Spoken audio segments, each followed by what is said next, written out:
යාකුබ් තම අනෙක් සියලුම දරුවන්ට වඩා යෝසෙප්ට ප්‍රේම කළේය.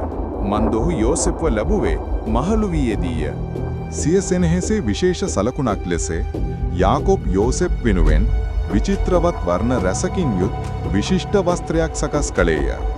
යෝසෙප්ගේ වැඩිමහල් සොහොයුරන් දසදෙනා යාකොබ්ගේ මේ වැඩි සැලකිල්ල නිසා ඇති වූ ඊර්ෂ්‍යාවෙන් හා වෛරයකින් යුතුව බලා සිටියහ. යෝසෙප් සමහර විට බොළඳකම නිසා තමාට සිය සොයවුරන් සහ දෙමව්පියන් පවා වැඳවටන ආකාරයේ සිහිනගෙන නැවත නවතත් කීවේය.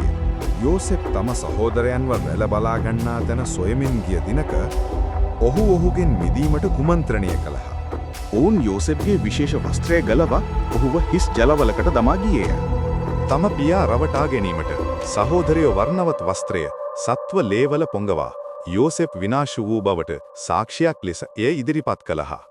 තම පුත්‍රයාව වනසතෙකු කාදෙමු බව විශ්වාස කළ යාකොබ් ඔහු වෙනුවෙන් දැඩි ලෙස ශෝක විය. මේ අතර යෝසෙප්ව ඊජිප්තුවට ගෙන යනු ලැබූ අතර ඔහුගේ ජීවිතයේ අලුත් අභියෝගාත්මක පරිච්ඡේදයක් ආරම්භ විය.